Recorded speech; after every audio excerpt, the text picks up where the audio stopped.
You've had an incredible run, and you've done things that other, certainly no other Tampa-based talent has ever done. I mean, you have built yourself up into a national network with the likes of the Howard Sterns of the world. Yeah.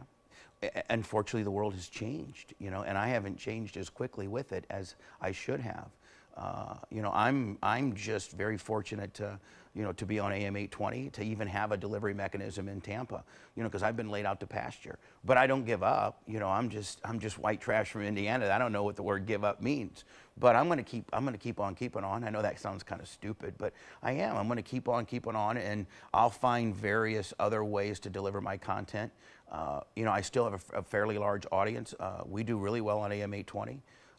We have a handful of affiliates terrestrially left, but I think that, I don't know if this is, I think maybe I've outgrown terrestrial radio, or certainly terrestrial radio has outgrown me, in the fact that terrestrial radio has dummied down, and not just terrestrial radio.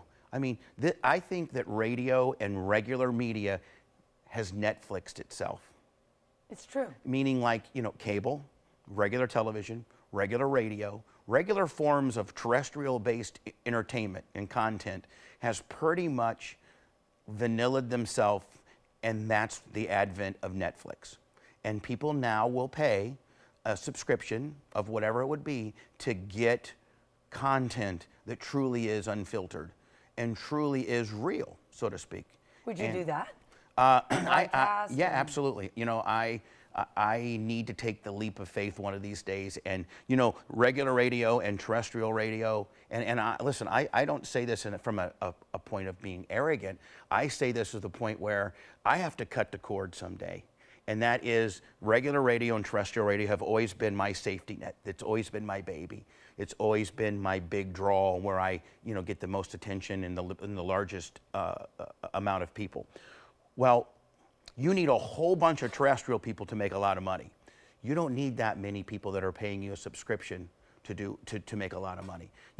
Fox, NBC, ABC, CBS, when they have a hit show, they need 15 or 20 million people to watch for their advertising to make sense and on what they're charging for their advertising. Netflix needs 450,000 people for a show to be a hit, because they're paying, $16.99 or $4.90, whatever their subscription may be. So, it's tough for me to let go. It's tough for me, for whatever terrestrial remnants that I have left, locally here on AM 820. And Bruce Midorty and the guys over there, when I got in all the trouble that I've gotten into and things like that, Bruce Midorty stepped up and gave me an opportunity to have a Tampa home. And so I'm going to keep doing the best show I can, but one of these days, don't be surprised when I'm out of regular radio. And if you want to hear what I say and how I say it and the crazy messed up things that I do, truly unfiltered, you're going to have to subscribe in some way, shape, or form. If you had to look at things or describe things along the way and look back, what would you say were some of your biggest mistakes? And then what would you say are some of the things that you just got railroaded? Well,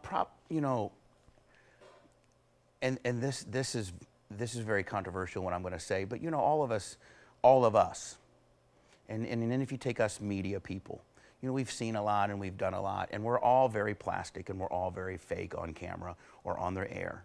But we all have our own little things that we're into or what have you. And I'm not talking about, kids or anything like that. I'm talking about, sexually, for instance. There's different things that people do. And then now with the advent, not the advent, but with gay marriages now being great, which I never had a problem with to begin with. But that being said, being recognized as a regular union and stuff like that, we've gotten more liberal on sex, so to speak, what have you.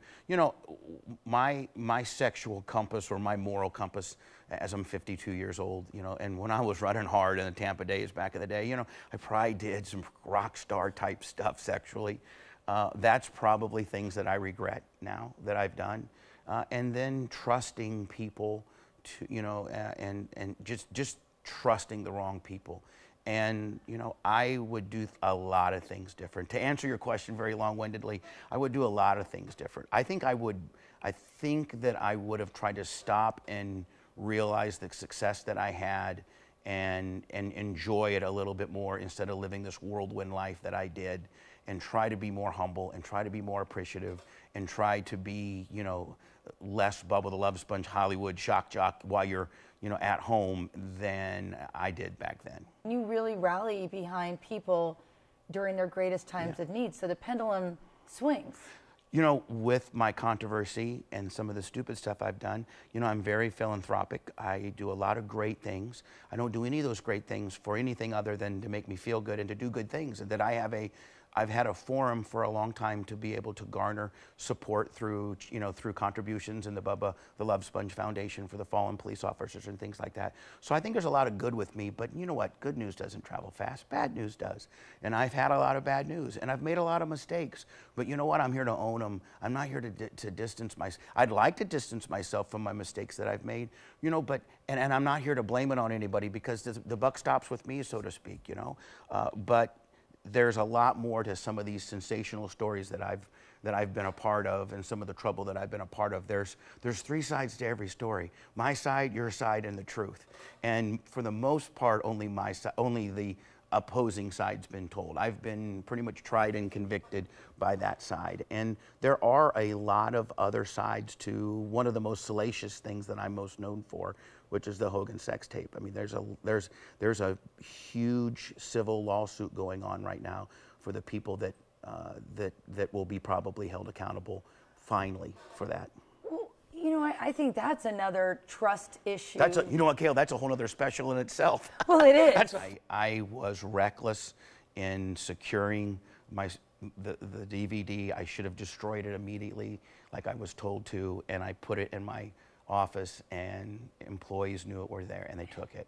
And it's been distributed, and quite frankly, it's ruined my life. It's ruined my life. You know, now I'm a scumbag. You know, people are like, oh, Bubba backstabbed his best friend, let him sleep with his wife. That's not how it went down. But I really can't get into all that. But, I understand. But it's just, it's really, you think I would have signed up for this? You think that I would have, if I could predict what that would have led to, that I would want to be right here today in the situation that I'm in? And you think I would have wanted any of this? I would have hoped that it would have stayed amongst three adults and it would have never left my bedroom. That whole, I probably would have wished it never happened to begin with, to be honest with you. But that being said, I have to own my mistakes. It did happen. I wish it would have stayed private. What about the other big love of your life is the racetrack? And tell me about that. How's your son doing? My son's great. He really is. He just turned 16. I know your kids are that age now too.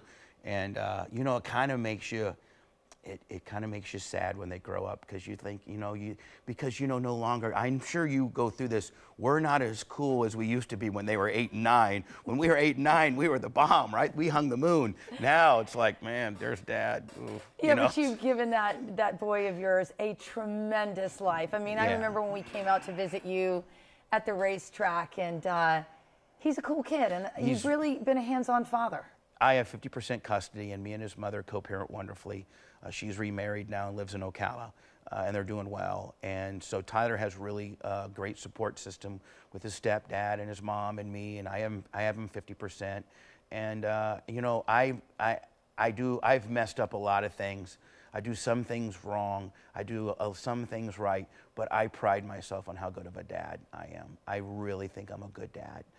I'll go without before I let my son go without. And I think that's probably all good parents. You know, we really live vicariously. I don't want to be a beauty contestant mom, you know, where, you know, so to speak. But you know, but I'm very strict too. Like, I'm big on grades. I'm big on yes, please, no, thank you, may I. You know, you won't hear my son say, Dad, can I go? No, may I, please, thank you. Just old school stuff. So I'm strict in that way, but I'm a softie on other ways as well. But you know, I like being a parent. I really do. And you're a great parent. You're a great dad. That's one thing that I'm okay at. I'm okay at that. I do subscribe on a personal level to the fact that, you know, with the right support system. Man, I am really doing good. I got Gayle Guyardo subscribing to something that I'm slinging. That's got to count for something in Tampa, doesn't it? No, but I do subscribe to the fact that if you recalibrate yourself, you surround yourself by people that love you, which you still have a lot of people that love you, Bubba. A lot of support. Yeah. I mean, probably more than you would ever know. I don't know, Gayle, you wouldn't believe, you know, I've always been on top, and I say that humbly, but I'm not on top right now. I'm trying to, get some type of remnants, but man, people jump off fast. So but take inventory who's still there, because I do. I have. I will. So take inventory. Those people are there. They'll be your wind. You've got this tremendous talent. Nobody can take that away from you. So what's the next step? I mean, it's got to be something exciting, because I don't know. You tell me. You go, it's got to be something exciting. I don't know. I'm trying to figure it out, Gayle. You got any openings around here at Channel 8? No, I can't sit on this chair and do news, but I can do something. There's an audience for Bubba the Love Sponge. There are people that still love what you do. Well, we have, we're doing really well on Twitch, twitch.tv. It's owned by Amazon. And it's the visual part of our show. And it's really been really good for us. And we're on the ground level of that. Obviously I'm doing really well with AM 820. I hope to stay there for a while, as long as they want me. And, like I spoke earlier, eventually I'm going to have to take the leap of faith and get off of regular radio and become a subscription-based, entity. And I think that that's what's next for me. I hope. I mean, I don't know. That or I'm going to live in a trailer at my racetrack, because I like doing that too. I don't know if I'm going to have to downsize tremendously, but, I'm in the middle of trying to sell my house. And really the only thing that I really need is my studios. I'm fortunate enough to have my own studios. So as long as I can have a place to provide content and go in there every day and do a show, I think the $64,000 million question is, where is that content going to be heard and delivered to? So, I just think I have to constantly figure out what what my options are on how I can deliver what I do. How are you personally? Any love interests? Like, what's going on now? What's going on with Bubba personally? Boy, my love interests have got me to this dance, baby. I don't think I need to be talking about any of that. Okay, all right, no, fair enough. No. But, one of the things that I've been noted for on my show is to share, whatever love interest I'm involved in, whether it would be Heather or whether it be Nikki or anything like that. And I have been single now for almost 2 years, dating here and there. But it's not easy to date me. It's not. I mean, it's not. Think about it. It's easy to date Gayle Guyardo if you were single. Hell, it'd be like I'm dating Gayle Guyardo. Oh, put on Channel 8. Look how hot she is. I mean, there's nothing. You can't Google Gayle Guyardo and see, the first 7 pages are about how much of a horse's ass you are. How many videos you got. So, I mean, it's tough to date me. And plus, just like you, my hours are similar to you. I go to bed at 8 o'clock, 8:30. I mean, we're the real life of the party, aren't we? I mean, it's true. I talk to Gayle sometimes. I say, Gayle, hey, you want to do the interview? Yeah, but I go to bed at 8. Don't forget. Oh yeah, I know. I mean, you have no life like no me. life. And no life. So, you can't tell a girl, hey, let's go out to dinner, but I need you to be at the house at 5 because I got to be in bed by 7:30. That's not real sexy. So I have a special person in my life. Good. And that I spend some time with. They're super cool. I'm not very public. I used to be. I've kind of become a recluse, mostly just because I don't like dealing with, I don't like dealing with the drama. I'm not Mr. Johnny South Tampa, hang out in South Tampa anymore. That's probably a good thing. And it's a good thing. It really is. And so, if I'm not at my racetrack with my son, then I'm watching Netflix, figuring out how I'm going to pay my water bill. I haven't. You look great, though. Oh, shut up, you Gayle. You do. You look like you've lost a right lot now. of weight. No, I've not lost any weight. I feel like I don't have a girdle on or nothing, but I'm sucking it in. Gayle, I can't thank you enough for giving me this opportunity. Thank you. And thank you to the people that still consider themselves Bubba Army in some way, shape, or form. I'm very thankful. I'm grateful, not hateful.